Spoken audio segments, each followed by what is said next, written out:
अस्सलाम वालेकुम, नमस्कार, आदाब। मैं साजिद हुसैन और आप देख रहे हैं चाकुलिया टाइम्स। चंद सवालों के साथ आज हम हाजिर हुए हैं all India Forward block Uttar Dinajpur ज़िला कमेटी के मेंबर जनाब मास्टर नूरुल हुदा साहब के पास और जानने की कोशिश करते हैं कि मेरे द्वारा किए गए सवालों पे ये अपनी क्या राय रखते हैं। तो सबसे पहले सर आपका बहुत बहुत स्वागत है हमारे चैनल में। और सबसे पहला सवाल कि जिस तरह से आज पूरे देश में कोरोना महामारी बड़ी तेज़ी से फैल रहा है और आज आंकड़ा तकरीबन 1,65,000 के पार जा पहुंचा है, तो इसको देखते हुए केंद्र की मोदी सरकार ने जिस तरह से लॉकडाउन का ऐलान अचानक किया था मार्च के महीने में, जनता कर्फ्यू के बाद अचानक लॉकडाउन का ऐलान कर दिया। तो लॉकडाउन का ऐलान करने के बाद जो जहां पे थे वो वहीं पे रह गए, जबकि ये कहा गया कि घर में रहें, सुरक्षित रहें और कोरोना महामारी से लड़ाई में सरकार का साथ दें। लोगों ने साथ दिया, लेकिन जो बाहर के लोग, अदर राज्य में फंसे हुए लोग, जिनके पास काम धंधा बंद हो गया, उसके बाद लोग पैदल चलने को मजबूर हुए। तो इस लॉकडाउन को आप किस नज़र से देखते हैं कि जब ये लॉकडाउन किया गया ये सही था या कुछ इसमें बदलाव करने की ज़रूरत थी या कुछ और लाने की ज़रूरत थी? सबसे पहले तो आपका शुक्रिया कि आपने मुझे चकलिया टाइम्स में बोलने का मौका दिया। कोरोना का खबर दिसंबर से ही आ रहा था और पहली खबर दिसंबर में ही आई थी केरल में, लेकिन हमारे मरकज़ी हुकूमत यानी मोदी सरकार इस चीज़ को नज़रअंदाज करते रहे। लगभग 3 महीने तक ये नज़रअंदाज किए और इस बीच उन्होंने ट्रंप का जो दौरा था उसको मुकम्मल किया, पूरा किया। और अचानक से 22 मार्च को, जबकि जनवरी में भी एक केस आया था, और ये लॉकडाउन उनको जनवरी में ही करना था। और सबसे पहले तो उसको ये मेरे ख्याल से ये करना चाहिए था कि जितने भी लोग एक राज्य के दूसरे राज्य में, दूसरे राज्य के तीसरे राज्य में फंसे हुए हैं, काम काज मजदूर किस्म के लोग, कोई फैक्ट्री में काम करते हैं, कोई इंडस्ट्री में काम करते हैं, कोई दुकानों में काम करते हैं, इन कामगारों को पहले इनको घर पहुंचवा देना था या अनाउंस कर देना चाहिए था कि आप लोग अपने अपने घर को रवाना हो जाइए 1 हफ्ते के अंदर या 10 दिन के अंदर। उसके बाद देश में लॉकडाउन किया जाएगा, ये करना था। इससे करने से क्या होता कि कोरोना उस वक्त शुरू में था तो इतना नहीं फैलता, लोग खुद भी एहतियात बरतते। और जब लॉकडाउन किया तो थोड़ा सा देर हो गया, लेकिन जो लॉकडाउन उस वक्त सख्ती के साथ किया, और अब जब लोग जो बाहर में फंसे हुए थे लॉकडाउन के बाद, अलग अलग स्टेट में, अलग अलग राज्य में फंसे हुए थे मजदूर कामगार लोग, इनको जब घर वापस आना पड़ा तो अब जो है कोरोना वायरस ज़्यादा से फैल रहा है और लॉकडाउन में अब ढील दी जा रही है। तो ये फैसला मुझे समझ में नहीं आ रहा है कि केंद्र सरकार किस तरह से और क्यों इस तरह का फैसला ले रही है, हमको समझ में नहीं आ रहा है।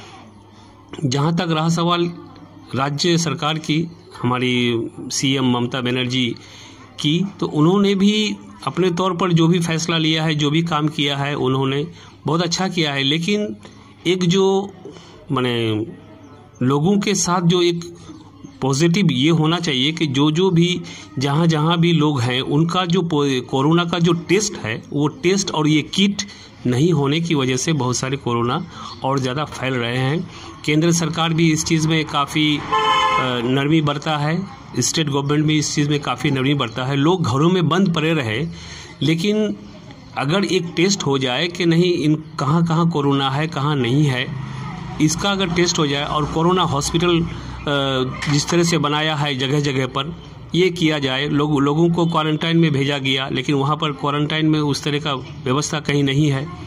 लोग जब ट्रेन या बसें लोग देना चाहा, कोई आदमी, कोई शख्सियत, कोई तंजीम, कोई पॉलिटिकल पार्टी, तो उसको भी योगी सरकार जैसे प्रियंका गांधी 1000 बसें लोगों को लिए दिया था कि आप लोग घर जाइए उनको, लेकिन उस बसों को वापस कर दिया और उनको कहा गया कि ये सब भले टेम्पू का नंबर है तो ऑटो का नंबर है, क्या है गाड़ी, मतलब कागजी दस्तावेजों में उलझा के रख दिया। आपके कहने का मतलब है, जिस तरह से मैंने अभी लॉकडाउन के ऊपर सवाल आपसे किया था सर, तो जब लॉकडाउन का 65 दिन पूरा हुआ उसके बाद सुप्रीम कोर्ट का ऑर्डर आता है कि किसी भी प्रवासी मजदूर जो दूसरे राज्य में फंसे हुए हैं उनसे किराए का पैसा लिया नहीं जाएगा। हालांकि पहले केंद्र सरकार की तरफ से ये कहा गया था कि 85% केंद्र सरकार देगी और 15% राज्य सरकार देगी। लेकिन कुछ चैनलों में हमने देखा सर कि लोगों से टिकट के पैसे लिए जा रहे थे। तो ये क्या सिर्फ हवाबाजी थी? देखिए, केंद्र सरकार की जो भी पॉलिसियाँ अनाउंस होती है जी, उसमें सच्चाई कम और बौखलाहट ज़्यादा होता है। उन्होंने जो अनाउंस किया कि 85% केंद्र सरकार देगी और 15% स्टेट गवर्नमेंट देगी, ना केंद्र सरकार ही 85% दी और ना स्टेट गवर्नमेंट ही 15% दी, बल्कि 100 के 100% मजदूर को ही देना पड़ा है और एक नहीं 3 गुना भाड़ा ज़्यादा देके उनको घर आना पड़ा है। ट्रक के माध्यम से, बस के जरिए, ट्रेनों के जरिए, ट्रेन 3700 ट्रेनें चलाएगी, स्पेशल ट्रेन। जब ये देखा कि लोग रुकने वाले नहीं हैं, पैदल चल रहे हैं, रास्ते में हादसों का शिकार हो रहे हैं, लोगों की जानें जा रही हैं, तब जाके सरकार की आंखें खुली और उन्होंने स्पेशल ट्रेन चलाई। लेकिन स्पेशल ट्रेनों में हमने ये देखा कि अभी दीनदयाल उपाध्याय रेलवे स्टेशन पर, मुगल सराय के नाम से पहले वो स्टेशन जाना जाता था, वहाँ पे पानी की बोतलें रखी हुई थी और गाड़ी जब रुकी वहाँ पे तो इस तरह जो लोग हमलावर हुए पानी की बोतलों में, ऐसा लग रहा था कि सदियों उन्होंने पानी पिया नहीं है। इतनी प्यास की शिद्दत कि स्टेशन पर प्रशासन के सामने उन्होंने जो है पानी की बोतलों को लूटा।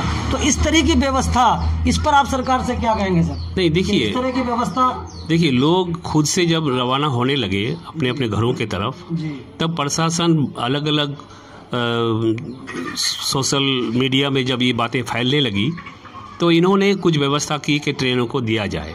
लेकिन ट्रेन मुफ्त में कोई पैसेंजर आया नहीं है, कोई पैसेंजर मुफ्त में आई भी नहीं है और ये व्यवस्था भी बिल्कुल गलत है। तरीका जो अपनाया था ये तरीका गलत। अब ऑनलाइन IRCTC में उसको पहले टिकट बुकिंग करना पड़ेगा। अब IRCTC सबके पास नहीं होता है, जनरली नहीं होता है, इसलिए आदमी को पैदल ट्रैक में ही आना पड़ा। ट्रैक में 15 आदमी एक ही दिन में कुचल दिया गया, ट्रक से आदमी कुचले गए, एक्सीडेंट में मारे गए। तो अब तक लगभग ट्रेन में ही सफ़र करते हुए 48 लोगों की मौतें हुई हैं, जो मैंने देखा है न्यूज़ों में, खबरों में, कि 48 लोग ट्रेनों में ही हादसे के शिकार हुए हैं, मौत पाए हैं। उनको खाने की, पीने की, गर्मी की शिद्दत, इन तमाम चीज़ों की वजह से 48 आदमी मारे गए। इसके जिम्मेदार कौन होगा? सरकार की ये ढीली रवैया जो है इंसान को, मजदूरों को मारने में तुली हुई है। मैं तो यही कहूँगा कि मोदी सरकार हर तरह से अपने काम को अंजाम देने में एज ए प्रधानमंत्री वो नाकाम साबित हो रहे हैं अब तक। चाहे लॉकडाउन हो या ये हो, पहले उन्होंने क्या कहा कि थाली बजाओ, ताली बजाओ, फिर क्या किया, दिया जलाओ, फिर क्या किया, ये सब नाटकबंदी करके लोगों को गुमराह करके कोई फायदा नहीं है। देशवासियों ने आवाज में आवाज मिलाते हुए, प्रधानमंत्री का साथ देते हुए पूरे देश ने ताली भी बजाई, थाली भी बजाई, दिया भी जलाया। बिल्कुल। कोरोना पर इसका नहीं, कोरोना अपना काम करता गया। उसके बाद फिर ये जो नाम नेहाद की जो मीडिया है, जिसको गोदी मीडिया और क्या क्या लोग कहते हैं, इन्होंने भी कोई कसर नहीं छोड़ी। अब ये तबलीगी जमात मरकजों पर पूरा ठेकरा फोड़ दिया कि मुसलमान लोग, अरे मुसलमान हो या हिंदू हो या कोई भी मजहब के लोग हों, कोरोना किसी को पहचान के नहीं आता मेरे भाई। कोरोना हर आदमी को आ सकता है और ये बीमारी ऐसी है कि जिसको पकड़ ले उसको बचना मुश्किल है। इसका अगर इम्यूनिटी कम है, कमज़ोर है, तो वो तो मरना तय है। तो ये बात तो समझना होगा ना हुकूमत को कि हमारे पास क्या चीज़ है और क्या नहीं है। डॉक्टरों को कोरोना का इलाज करते हुए डॉक्टर कोरोना इफेक्टेड हो रहे हैं, नर्स उसका देखभाल कर रही है, नर्स इफेक्टेड हो रहे हैं, किट की कमी की वजह से प्रॉपर देखभाल नहीं हो पा रहा है। क्वारंटाइन में जिसको रखे वहाँ पर खाना पीना नहीं है, जिसको अगर इसमें रखा गया हॉस्पिटल, कोरोना हॉस्पिटल में रखा गया है, वहाँ उसका वेंटिलेशन नहीं है, वहाँ उस ठीक ठाक व्यवस्था नहीं है। ये तमाम चीज़ें हमें नहीं लगता है कि ये हुकूमत की ओर से कुछ हो रहा है। आदमी खुद ब खुद अपने आप को संभाल रहा है। हुकूमत की इसमें हमको नहीं लगता है कि कोई पॉजिटिव उसका कदम उठाया हुआ हो जो लोगों के भलाई के लिए हो। जी, एक आखिरी सवाल सर आपसे मेरा, कि अभी जिस तरह से हमारे उत्तर दिनाजपुर में भी कोरोना पॉजिटिवों का आंकड़ा 100 के पार चला गया। जब सख्ती ज़्यादा थी, लॉकडाउन 1 और 2 में सख्ती ज़्यादा थी, तब हमारा ये ज़िला ग्रीन जोन में था, तब कोई पॉजिटिव केस नहीं था। लेकिन आज की डेट में अगर हम देखें तो तकरीबन 140 से 45 पॉजिटिव केस हमारे उत्तर दिनाजपुर में पाए गए। बताया जा रहा है कि जो बाहर से लोग आए उन्हें ही कोरोना पॉजिटिव पाया गया है। तो जो बाहर से लोग आए सर, उनके लिए हमारे राज्य सरकार पश्चिम बंगाल सरकार हमारे ग्वालपोखर ब्लॉक में उनके द्वारा जो व्यवस्था की गई है, क्वारंटीन सेंटर्स की बात कर लें या स्कैनिंग की बात कर लें या होम क्वारंटीन की बात कर लें, इस पर आप क्या कहेंगे सर? सही व्यवस्था है? देखिए, लॉकडाउन 1, लॉकडाउन 2, लॉकडाउन 3 तक हमारा डिस्ट्रिक्ट ग्रीन जोन में था। लॉकडाउन 4 जब डिक्लेयर हुआ और बाहर से प्रवासी तो हम नहीं कहेंगे, देश के ही आदमी हैं, मजदूर जो बाहर काम कर रहे थे, कामगार लोग जब वापस आने लगे तो कोरोना का संक्रमण बढ़ने लगा। ये बात सही है, इस बात से मैं इनकार नहीं कर सकता। लेकिन अब हमारे इसमें देखिए कि हमारा Uttar Dinajpur district 2 sub division में बटा हुआ है। एक है आपका रायगंज, एक इस्लामपुर, और इस्लामपुर सबसे बड़ा सब डिवीज़न है। यहाँ पर क्वारंटाइन सेंटर नहीं बनाया गया। इस बात के लिए हमारे विधायक ने आवाज़ भी उठाई, अली इमरान रम्ज़ विक्टर भाई ने आवाज़ भी उठाई, लेकिन कोई सुनवाई नहीं हुई। और टाइम टू टाइम विक्टर भाई कई वीडियोस डाले हैं फेसबुक पे कि लोगों को इतला किए हैं क्या हो रहा है क्या नहीं हो रहा है। वो काफ़ी खबर रख रहे हैं। जो लोग बाहर थे उनको मदद पहुंचाया है, जो लोग बाहर से यहाँ आए हैं उनको मदद पहुंचाया है। और हमारे यहाँ जो अभी 2 क्वारंटाइन सेंटर, एक हाथीमारा शकुंतला हाई स्कूल और सिरसी IM सीनियर मदरसा, ये दोनों जगह कई दिनों तक टिफ़िन और लंच के और डिनर के पैकेट लोगों को दिया जा रहा है। ये विक्टर MLA की तरफ से दिया जा रहा है, उनके लोग, उनका टीम काम कर रहा है। लेकिन जो आपने सवाल किए कि टेस्ट का प्रॉपर इंतज़ाम यहाँ भी नहीं है। एक सिर्फ ओरल टेस्ट स्क्रीनिंग कर रहा है, उसका टेम्परेचर देख रहा है, देखने के बाद पेशेंट को छोड़ रहा है, उसको बोलता है कि तुम घर होम क्वारंटाइन में रहो, उसको हिदायत कर देता है। और बाकी जो लोग घर नहीं जाना चाहते हैं तो उनको क्वारंटाइन सेंटर में भेजा जाता है। लेकिन क्वारंटाइन सेंटर में भी सही देखभाल या सही देखरेख नहीं हो पा रहा है, इसकी कमी है, बहुत सारी चीज़ों की कमी है। तो स्टेट गवर्नमेंट भी यहाँ बहुत ज़्यादा कामयाब होता हुआ हमको नज़र नहीं आ रहा है, और स्टेट गवर्नमेंट की भी बहुत सारी कमियां देखने को आ रही है। लेकिन इस कोरोना महामारी की वजह से लोग अपने आप को संयम बरतते हुए लोग चल रहे हैं। लोग अपने घरों में ज़्यादातर बंद पाए जा रहे हैं। अब इसमें थोड़ा थोड़ा ढील दिया जा रहा है। सुन रहे हैं कि 8 तारीख से ऑफिस अदालत खुलेंगी। अब कोरोना और ज़्यादा बढ़ने का आशंका है। सोशल डिस्टेंसिंग जितना भी करें लोग, लेकिन हमको नहीं लगता अभी माने ये लॉकडाउन सख्त होना चाहिए था। जब सख्त होना चाहिए था तब नरम कर दिया, और जब नरम होना चाहिए था तब सख्त कर दिया। ये ऑपोजिट डायरेक्शन वाली फॉर्मूला हमको समझ में नहीं आ रहा, स्टेट गवर्नमेंट हो या सेंट्रल गवर्नमेंट हो।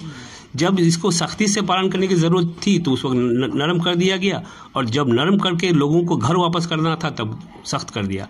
ये चीज़ हमको समझ में नहीं आ रहा। अब ये कितना दिन तक क्या होगा कहना मुश्किल है। मैं तो यही कहूँगा लोगों से कि खुद का माने हिफाजत करना खुद को है, खुद का हिफाजत खुद कीजिए। जितना ज़्यादा हो सके सोशल डिस्टेंसिंग, मास्क, ग्लव्स, हाथ ज़्यादा धोना और ये सब बरतिए, एहतियात बरतिए। इंशाअल्लाह सब कोई सही सलामत रहेंगे। और बाहर से जो लोग भी आए हैं 14 दिन के लिए उनको कम से कम क्वारंटाइन, चाहे वो होम क्वारंटाइन हो या सेंट्रल क्वारंटाइन हो, उनको वहाँ पर रहना चाहिए। वहाँ के बाद तब आए घर या घर वालों से मिले। बहुत बहुत शुक्रिया आपका। तो ये थे Uttar Dinajpur All India Forward Bloc के ज़िला कमेटी के मेंबर जनाब मास्टर नूरुल हुदा साहब, जिनसे मेरी बात हुई। आपने सुना, आपने देखा। वीडियो पसंद आए तो लाइक शेयर ज़रूर करें। चैनल को सब्सक्राइब कर बेल आइकन को दबाएं ताकि हर वीडियो पहुंचे आप तक सबसे पहले। खुदा हाफिज़।